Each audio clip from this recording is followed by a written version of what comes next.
Hello, welcome to Connected, our podcast with alumni. Today we're here with Margarida Caroço. She is an economist at A2F Consulting, where she works on projects related to development, economics, migration, and social impacts. She's also one of our own, a former secretary and head of internal affairs at SNEC. Welcome, Margarida. Thank you. Thank you so much for having me. It's great to be back at Nova. Oh, we're so happy you're here. I'm so happy to be here. Thank you.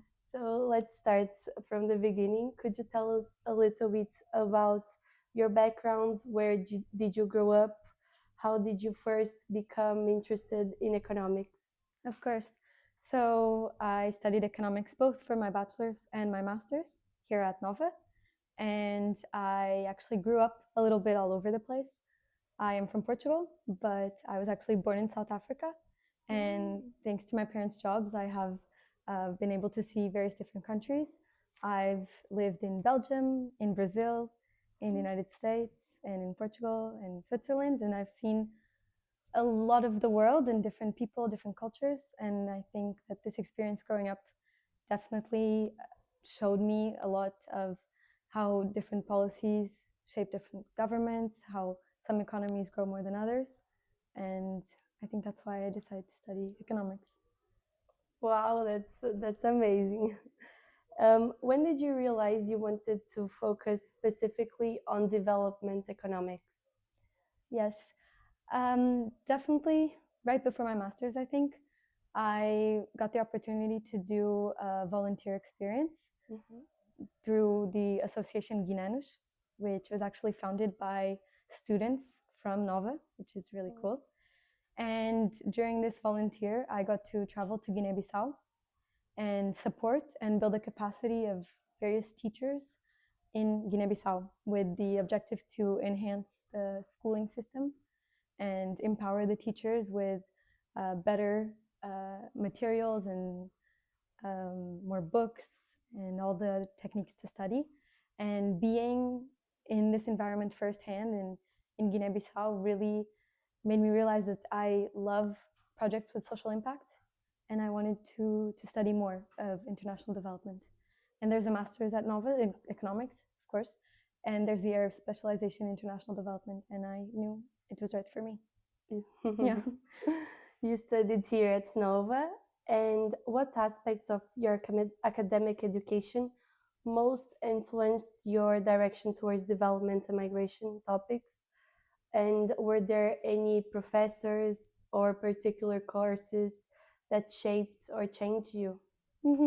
I think, well, starting from my bachelor's, all of the courses that we do, they really have an impact on us, even the hard courses like calculus we were just speaking about. But during my master's, I really got to choose other electives besides the core economics.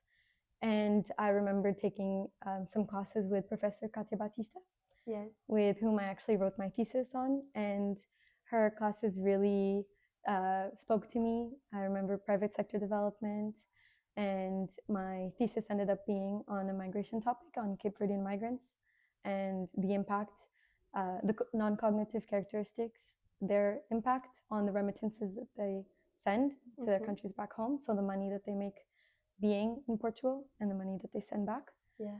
And yeah, I think it was a whole bunch of experiences and opportunities that Nova really set up for me and that I grasped.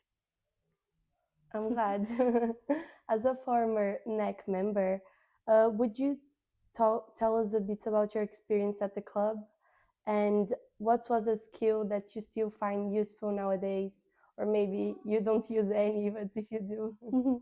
Well, I remember, I believe I joined NEC during my last semester as a bachelor, or in my second semester as a bachelor, I'm not sure. But I was really involved in the human resources department and all of the recruitment process. And towards my master's, I really helped with creating the alumni network and bringing together all of the past members. Because during that year, NEC was celebrating its 10th birthday. I believe it was 10. And we got together and we really created the alumni database, and got on Facebook, and I remember we were just trying to find all these people on LinkedIn and Facebook. There used to be an old Facebook group, and this really taught me not only the organization behind the entire recruitment process, really taught me to be organized, use Excel to organize my thoughts, and network and talk to people. And we were able to gather, I think, most of the alumni database. And yeah, so it's cool to be back as an alumni. When we were working on your interview, we actually had an Excel with all the alumni. Exactly. You probably made it. Yes, with the help of other members as well, yes. Oh, very nice. You're currently working at A2F Consulting, a consulting firm that provides advisory services on financial and private sector development. What does your day-to-day look like? What I love about this job is that it's very different. It really depends on the kind of projects that we have and the different tasks that we need to do for different clients. But it's work that is towards countries in development, and clients are oftentimes the World Bank, the International Finance Corporation, the Inter-American Development Bank, the African Development Bank. And it really depends on the project, but it really consists of collecting data, primary data such as surveys, interviews, focus group discussions, or secondary data where you go to the statistics websites and you try to find databases that you can find publicly available, or working with the local governments to try and get data. And then we analyze the data, we write reports, we draft strategic recommendations, draft roadmaps. Really depends on the project you're on. You can also work a lot on business development, which is this whole area of trying to win projects and looking at all of the documentations and the different tenders and trying to win, which also happens in the development economics world. It's very similar to other consultancies, but it's for projects in development. And yeah, so each day is a bit different, but it consists a little bit on that. Oh, very nice. As you said, you've worked in both research and in different projects. What are the biggest challenges in turning economic research into real policy, especially when working with governments and some international institutions? Well, research, or a lot of what I did here at Nova, we tend to really focus on the theoretical aspects, and we have this whole world that we simulate, and we're trying to understand usually the effect of one variable, isolating the other variables. And although it's not always easy, but that's what we do in research, we try to find an effect from isolating one variable, and we can play around, we can choose which variables to move, which to not move. But in the real world, all these variables are at play, and it's harder to isolate and find the exact effect. And so I think it's very different in the real world, where we're dealing with real governments and people and communities, and there's a lot of variables at play, and we can't just isolate certain things and see what the effect of one policy would be, because it can be very different depending on the context, the kind of people that are behind the government, even the communities, how it will be recepted or adapted in each country. So it's very different from the research world. Yes. All right. From your experience, how do migration and remittances shape development in the countries migrants come from, meaning their home countries? Definitely helps a lot. It's huge. It really, it's a source of income that is coming of foreign revenue that is being deposited into the country. There's the whole brain gain, brain drain theory, where the migrants leave the country and they get a lot of new experiences, they get a lot of new knowledge, work, skills. But then there's the brain drain, where they leave the country and maybe they perhaps don't eventually end up coming back. But the hope is that these migrants are able to come back and contribute back to their economy and continue fulfilling and keeping up and sending money back home, while also ensuring long-term stability, not just leaving the country, but perhaps finding a way to then go back to their home countries and strengthen their origins and their locations. And have you seen any examples where policies successfully turn migration into long-term drivers of development? Definitely. My previous job, I was working at an NGO, which was very interesting because I got to see impact in person. It was very different from working where I work now at a consultancy firm, because I was able to work a lot of the times with the beneficiaries firsthand. Yeah. And at the NGO I was working for, it's called Associação Pão a Pão in Portugal, and it's here Lisbon based. And they work with migrants, particularly women from the Middle East, and they build the capacity and the skills with partnerships with, for example, with the hotel and hospitality schools, like EFP, or I'm forgetting the name right now, the Portuguese, the school for hotels. I'm forgetting the name. It's fine. But they work with these schools, and they strengthen their skills so that they're able to eventually help the hospitality sector in Lisbon and the tourism sector, which is a sector that is really needing help. And after COVID in Lisbon, the tourism sector has boomed, but we have a lot of demand for this hand work and skilled work. And so this NGO would skill the migrants and give them the proper formation to be able to work at hotels or work at restaurants. And it was an NGO where I could see the impact of migrants, like coming into Lisbon and being able to work and work legally and know their rights. And most of this NGO also, they opened their own restaurant with recipes from the Middle East, and it's actually a restaurant that's run by migrants, so it was, and refugees. So it was really, really cool to see this firsthand, and that was a time where I saw real impact, and where little ideas that could then turn into bigger impacts. You had like actual contact with making a difference. Yes, we would help with. My role was helping with the funding for the projects, to be able to continue the courses and develop their professional skills in the hospitality sector.